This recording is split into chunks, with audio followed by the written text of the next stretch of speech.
second speaker, and that second speaker happens to be yours truly.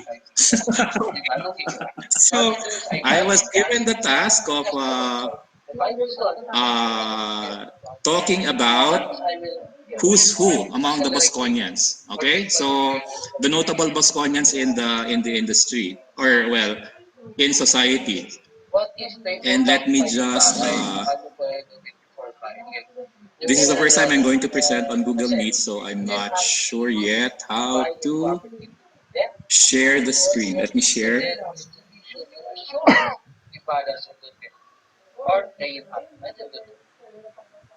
Share screen. There you go.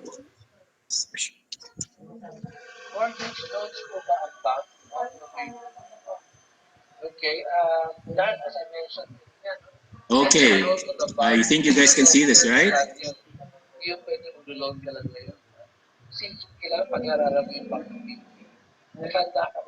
Okay, so who's who? Don Bosco Mandarin. This topic was assigned to me only fairly recently, so a couple of disclaimers. No, this is not complete because I know you know a lot of people who are notables also, but we try to be as complete as possible here. Where did we get our data? We got our data from the natatanging Bosconians that which are awarded by the school. Okay, and then I believe that one of the main reasons why I was asked to do this talk is because in 2014, Tito Francisco of batch 71 and myself, we came out with a book of successful Bosconian entrepreneurs. Okay, but that was Bosconians from all over the Philippines. So I mentioned that because for the purpose of this talk, I am going to concentrate only on Mandaluyong Bosconians. Okay, so there are a lot of Bosconians actually who has made a name for himself in society, but we're for tonight, for today, we're going to focus only on Mandaluyong. Okay. Next, so that's my name, Dominic Mendoza. I'm from batch 1986. So, ang claim to fame namin kami ay nag-graduate nung panahon ng EDSA Revolution. Okay? I am also an officer of the Bosconian International Chamber of Commerce. My current occupation is I am a financial advisor with the top insurance company in the country. Okay. Next. So ito yun. What makes a Bosconian notable, di ba? So, syempre yung conventional wisdom will say kung sino yung kilala, right? So, sino yung mga kilala? So, I already mentioned, di ba? Mga natatanging Bosconian, yung na-feature dun sa libro, Bosconians who are successful in industry. So, pero much later on, I think I'd like all of us to think a little bit deeper into who are really notable Bosconians, di ba?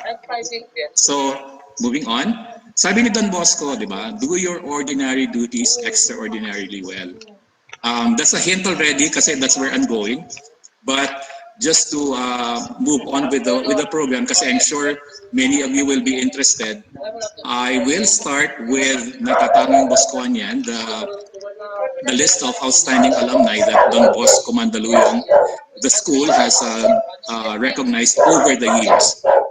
And then I will move on to the people that we have featured in the Bosconian Way, the book about successful Bosconian entrepreneurs, and then we'll move on to other notable Bosconians or those we know. Okay, so among the natatanging Bosconians, the first one was Jose Leo Caparas. Okay, for those especially the younger generation, yung mga kabatch namin ni nila Noni, nila Marlo, yan, young pa.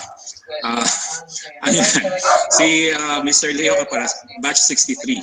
Okay, he's an entrepreneur. Okay, so he was the very first natatanging Bosconian awardee recognized by the school. The next is probably no stranger to many of us. He's Attorney Antonio Tony Bernardo. He's from batch 1971. Okay, former commissioner of both the Bureau of Customs and the Housing Land Use Regulatory Board. I believe si Tony Bernardo is so far the only recipient of the Blessed Philip Rinaldi Servant Leadership Award from the National Federation, coming from Mandaluyong. So maraming what do you call this? Yung credentials si Tony Bernardo, I believe I saw it one time. Parang 10 pages. So we're not going to go through that, pero he has done a lot. Just suffice it to say na where Don Bosco is concerned, he was the founder of Bosconian International Chamber of Commerce, so he's currently also its chairman emeritus. He is the founder of the Bosconian Savings and Credit Cooperative. He's the founder of the Don Bosco Sports Council. The BICC has its own spin-off, the Bosconian International Chamber of Commerce Basketball League. Siya rin po ang founder nun. So, medyo marami kong na-found si Tony Bernardo. Alright, next.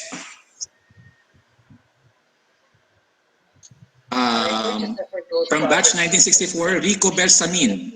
He was a plant manager for Pilipinas Shell Refinery. But I believe this was back in the 90s. So medyo retired na by this time.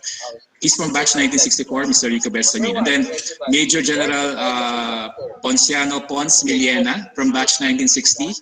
He's from the AFP. Si Sir Pons actually was very active in the alumni circle also.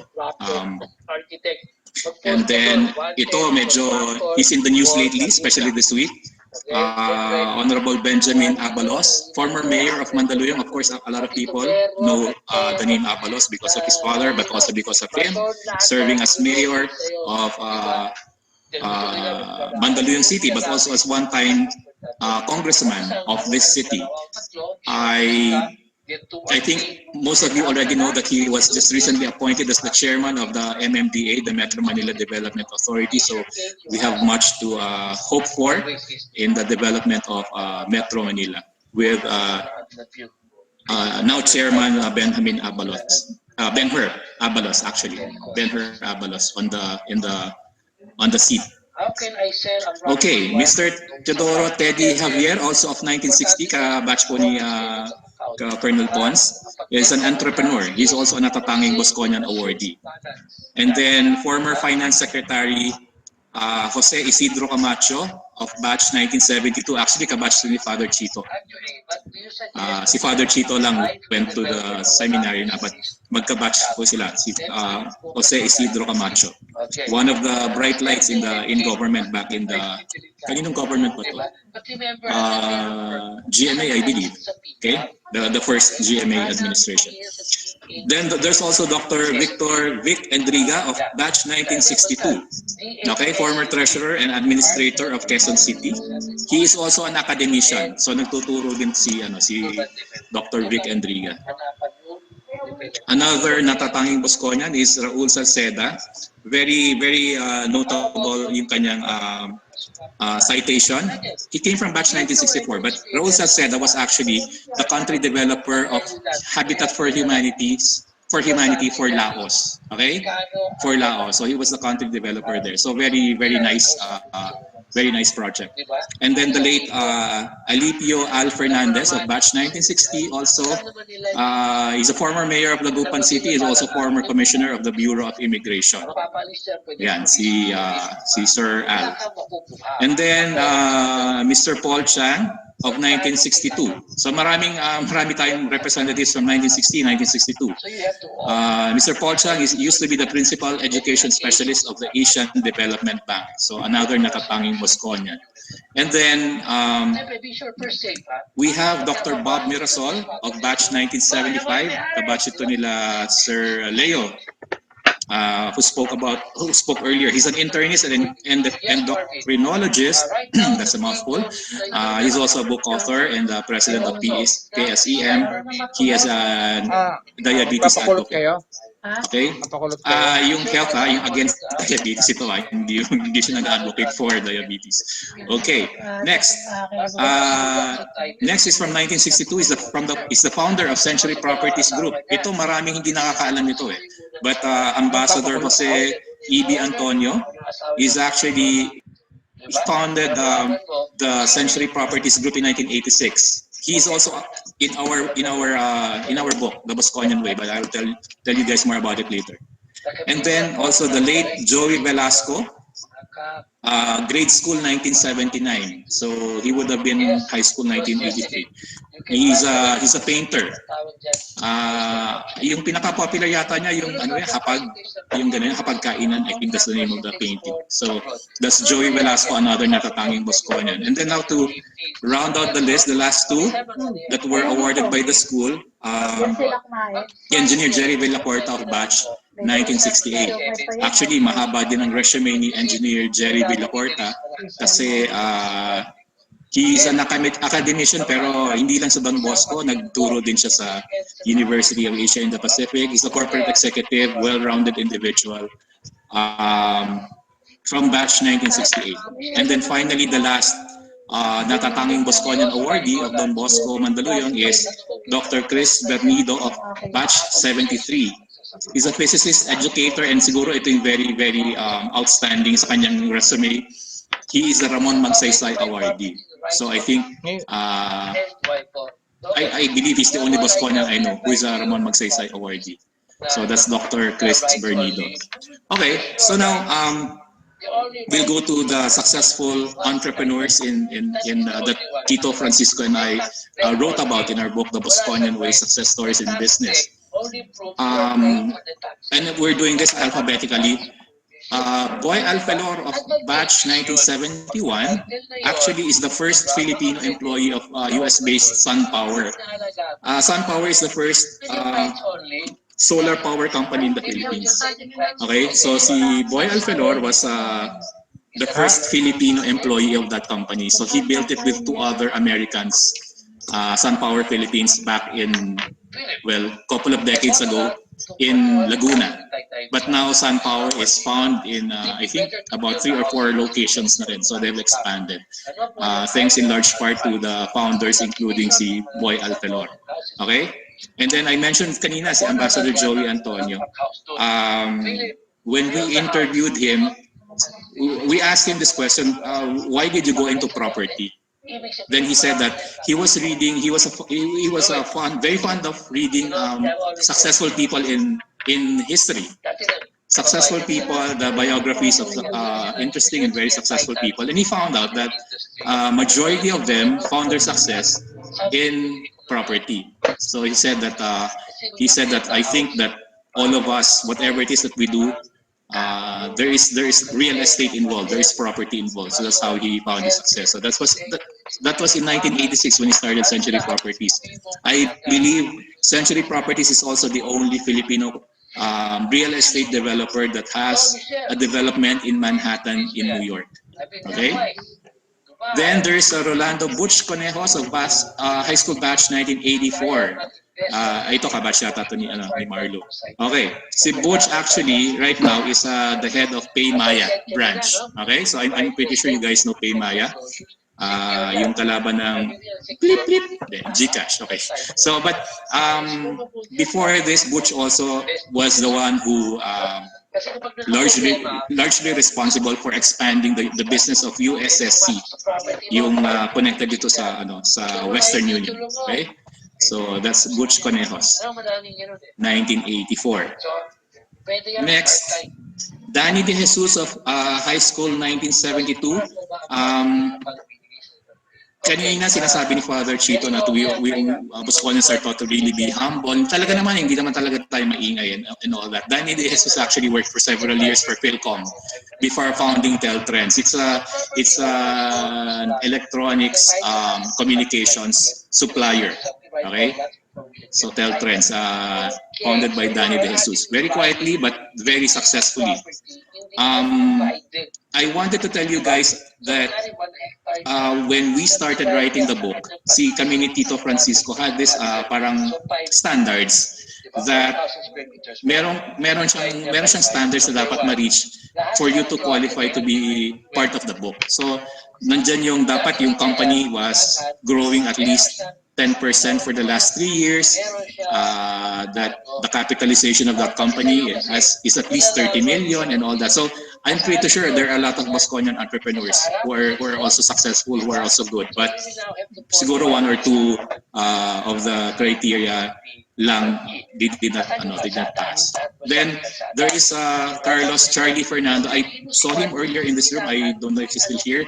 He's also going to speak in one of the webinar series. He's the one talking about IoT, Internet of Things. So very interesting topic, guys. You watch out how IoT, Internet of Things, how technology is going to affect us in our daily lives. So very, very practical solutions. Charlie Fernando is from batch 1974 and he's the president of Clicks Logic. Parang na-mention sa akin ni Charlie, he's ano ba yan? Serial entrepreneur. Yan. And also, si Charlie Fernando authored the book. Friends are not equal to business partners. So if you are in the bookstores, one time you may look up that title. Friends are not equal to business partners. And then one of our notable alumni also from batch 1982. Vicente Vic Gregorio. He's currently the president and CEO of Shakey's. Shakey's is not the name of the company, but Shakey's is the brand they're carrying.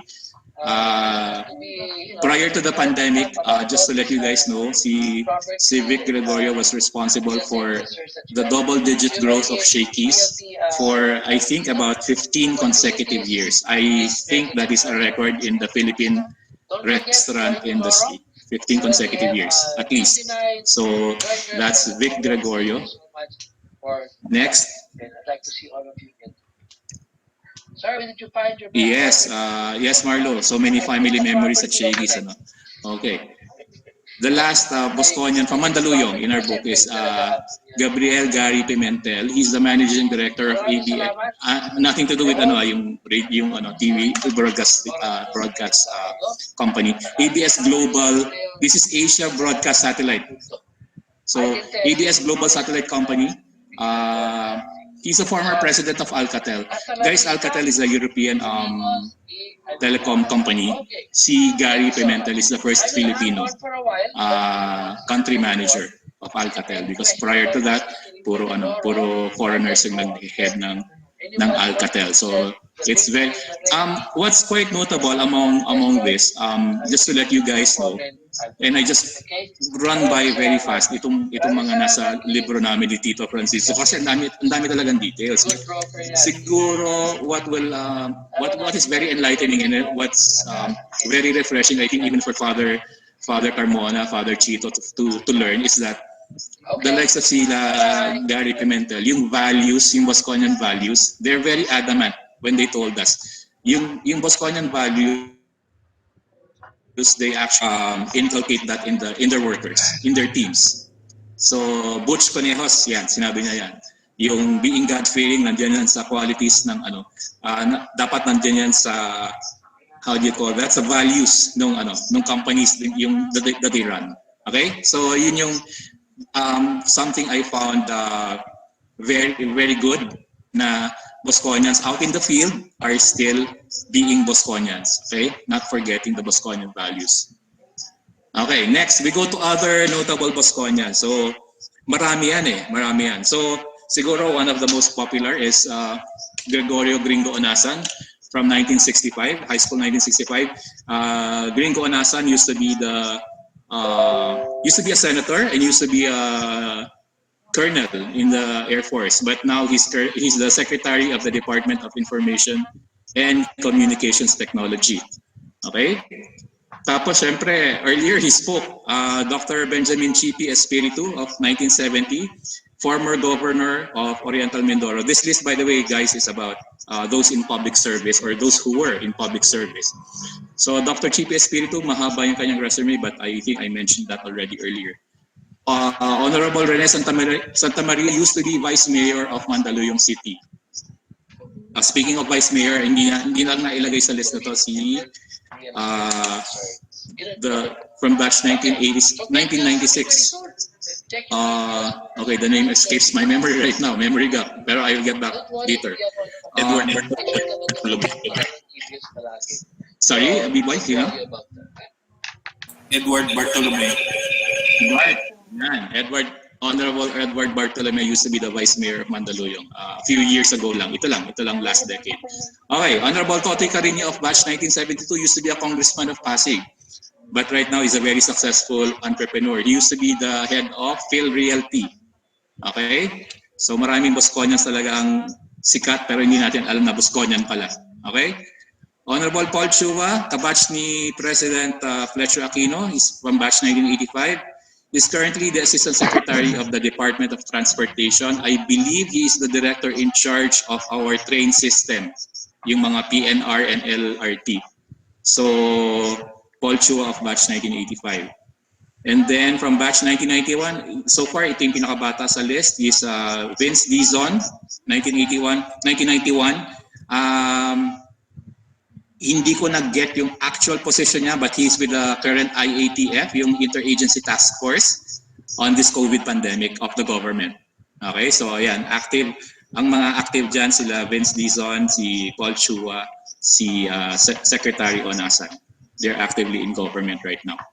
Okay, next we go to ito pa pala, sorry, si General RT Cinda from batch 1978. He was from the PNP. His position, I believe, before one of his top positions was being the spokesperson of the PNP before he retired. Okay, so we go to notable Bosconians in industry. From batch, ito pala pinakabata, 1995, si John Vigno is the reso or real estate country manager of IBM Philippines. Okay, so I used to work also with the company, with IBM, and nagkaabot kami ni John doon. Alright, so Louis Castaneda of batch 1983 is currently the country manager of Fortinet Philippines. So this is a security application, security software. Then from batch 1987, he is currently also a member of the Don Bosco Mandaluyong Alumni Association Board of Trustees. Gary Gonzalez, I think I saw him earlier. Not sure if he's still here. Gary is currently the country director of NCS Group. Before being country director of NCS Group, I believe he was country manager of Singtel Philippines. Okay? So, mabibigat ang mga Bosconians, guys. Batchmate and namesake ko, Carlo Dominic Benessa is a vice president of SMART. So, he used to be a vice president with Sun Cellular, and when PLDT absorbed Sun Cellular, Carlo Dominic Nicola Benessa actually moved also to SMART. Okay, the twin brothers, Edgar and Edward Cabangon of batch 1981, they are at the forefront of the ALC group of companies, the company that their father, the late father, the ambassador, set up decades ago. Another batchmate of mine is Virgilio Gil Hernandez, 1986. He's currently the president of the Philippine Chamber of Commerce Cavite chapter. Okay. And then ito sa industry also, Toti Zara is the president of AC Motors 4-Wheel Group. AC is actually Ayala Corp. Okay? This is an Ayala Corp company. So, yun. Alright. Sorry, may pumapasok na mga messages. Alright. Next, Bosconians in sports.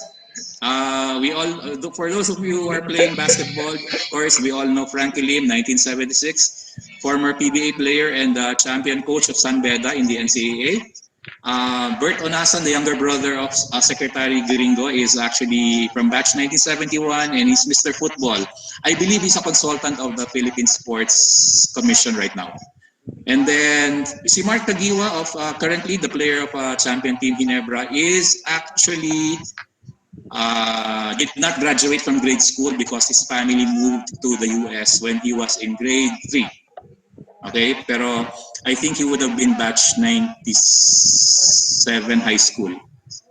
All right.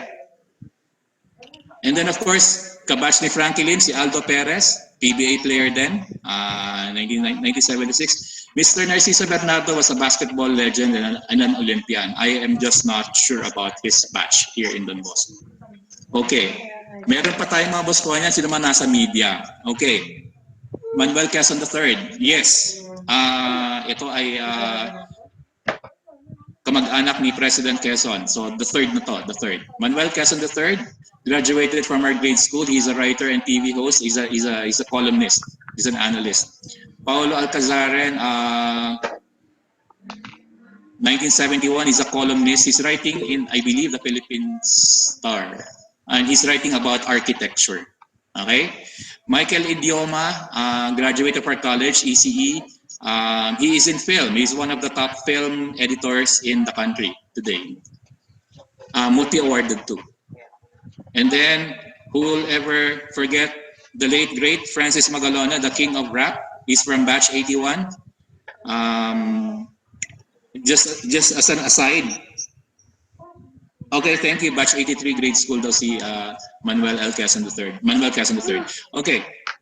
Just as an aside, ako, personal opinion ko, Francis Magalona should be given a posthumous National Artist Award. Just for me, because of his contributions to Philippine music. Okay. Joem Bascon is a current actor in, I believe, ABS-CBN. He is from batch 2003. His batchmate Pancho Magno is on the other side, I believe, from GMA7. He's also an actor there. So, yon. Sino pa? Okay. So far, actually marami pa eh. There are Bosconians na musicians also ng different bands. But we will dwell into that kasi actually mahaba yung listahan. Maraming Bosconians. Maraming Bosconians diyan sa ano. But we will get to that later. What I'm going to say here is this. The list is by no means complete, obviously. We were talking earlier ni President Chippy Espiritu. Sabi nga niya, there's never been a list like this that's been made so far. So, and I agree, sabi ko nga, well, I'm willing, yeah, I volunteered, sige, okay na, I'll start it. But I hope that the DB Alumni Association can help in building up this list. Kasi it would be nice to also have,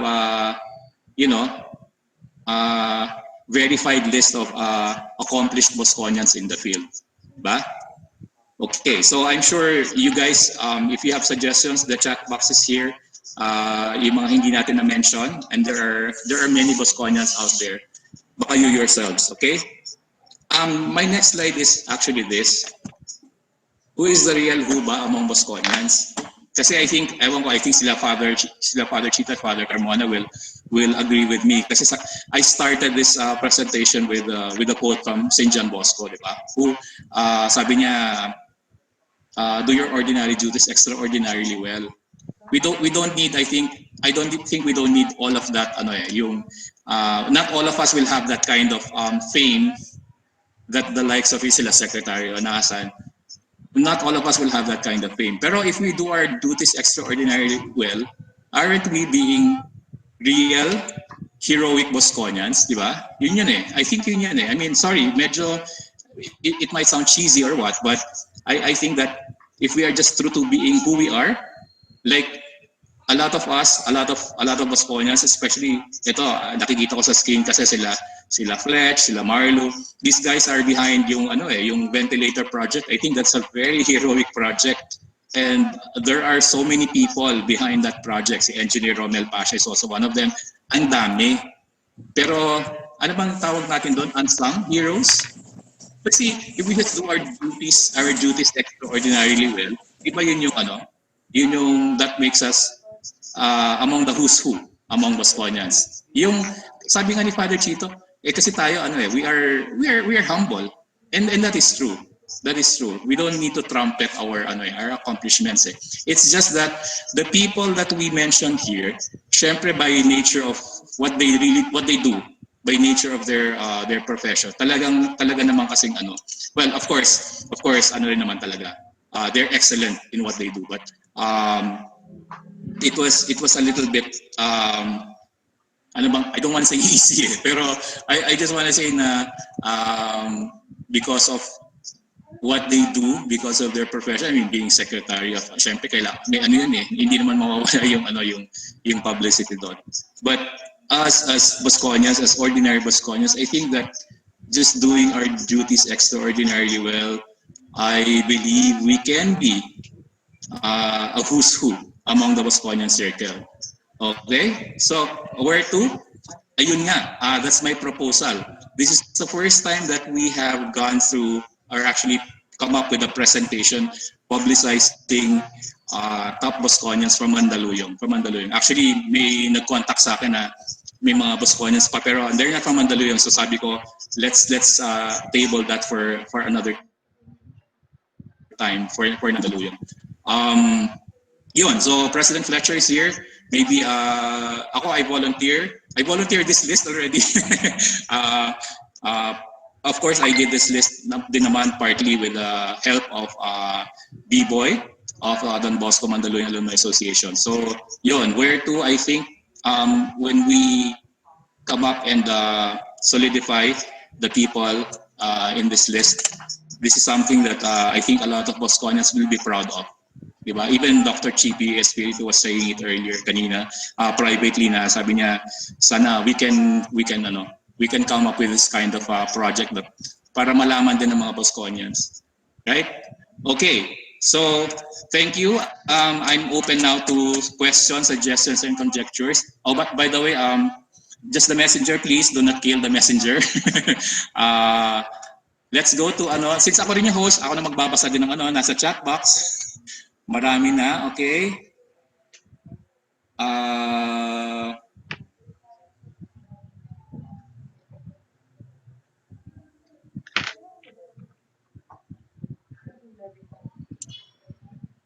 Okay.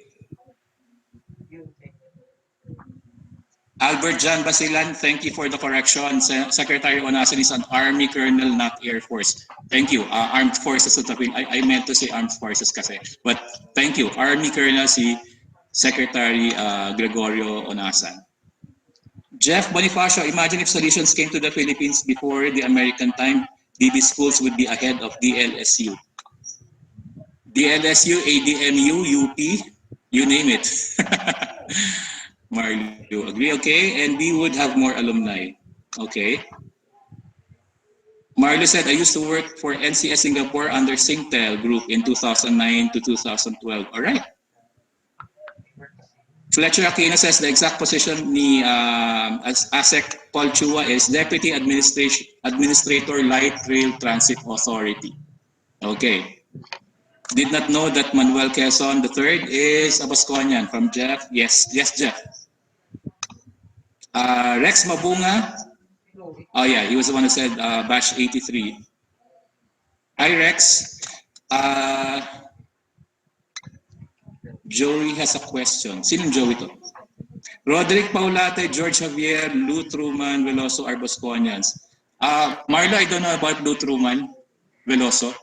Pero Roderick Paulate studied grade school, pero I didn't think he graduated. But he did study here, Roderick Paulate. George Javier, yes. Yes, definitely. Scout Ranger. Sino yung Scout Ranger? Oxy Magtibay. Oh, thank you, Oxy. Oh, yung kabatch, okay. Who's who yan? Si Oxy Magtibay. Sa Unilever, big time yan si Oxy Magtibay, guys. Hi Dominic, ano ang pinaka-goal to highlight our notable Bosconian brothers? Good question. I suppose anyone who was umangat sa field where they are, sabi nga, di ba, doing ordinary duties extraordinarily well. Ba't ba naka-on ang aking LinkedIn? Okay. Doing your duties extraordinarily well. I mean, ako, as much as possible, just send in the names. Just send in their names and their positions. We'll vet, di ba? We'll vet it out na lang. Pero it's nice to know and nice to hear where Bosconians are and what they are doing and that they are doing well or they're doing something, di ba? That is something. I'm sure the Alumni Association and our school, our solutions will be glad to hear about that. Okay? Okay, chat box on. Flex? Kasi, siguro gusto kong bigyan pa ng konting sagot yung tanong ni Ronaldo. One of the reasons why we would like to highlight young notable Bosconians is when we were discussing about how the school was doing, one of the things na nag-pop up is, I think, kulang yung role models ng mga students to look up. Hindi katulad ng ibang schools, they have nandyan si MVP for say for Ateneo or whoever from other schools. But sa Don Bosco kasi, parang kulang yung nakikita nilang role models. Oh, graduate pala to ng Don Bosco. Oh, hindi ko alam na Bosconian pala to si Ambassador or si Gringo. So, that is one of the things na gusto sana nating ipakita na, or sabi ka, to recognize na there are successful Bosconians, and going to Don Bosco, we're very proud of. So I think that is one of them reasons why. Agree. And actually, we're talking of President Fletcher, also only talking of Mandaluyong here. If we actually talk about basta Bosconian, madaming Bosconians who are actually doing well. Gary Gonzalez, if you happen to meet Bosconians for business, trust is by default, and that's important in business. Agree. Jeff Bonifacio, maybe later on we also include the Bosconians who top the bar exams. Yes, agree, Jeff. Off the bat, naalala ko na lang, the last yata na board top notcher natin was 1983. Parang yun naalala ko, but I'm not sure. Bar top notcher, I think number 7 si Tony Bernardo no 1989. Benedict de Borja said, Rujen Lista, world-class triathlete. Yes, sir. Please include his name. Lieutenant Colonel Padua. Yes, Jen Padua from Batch 89. He's a Philippine Air Force pilot. Actually, ano siya? If you remember yung relief efforts done by the Office of the Vice President, si Lieutenant Jen Padua was one of the helicopter pilots then. Okay. Dr. Custer Deocaris is from DBTC High School, scientist, molecular biologist, and now he's with the DOST. My God, molecular biologist. Ang haba, molecular pa lang. So yes, these are people na we should recognize and we should like put into the list that si President Fletch is suggesting. Tama yun eh. We need role models talaga. Because hindi tayo kulang sa role models. Sobrang dami. I mean, just looking at our elders in the alumni circle, marami yan eh. I mean, maybe did not occupy a high position in government or a high position in industry, pero you know, just by their example, just by their life's work, di ba? They are able to provide inspiration to us. Retired General Napoleon Taas, CISM CEO for Police Director General Information Office, West Point graduate, High School 79. Ayun.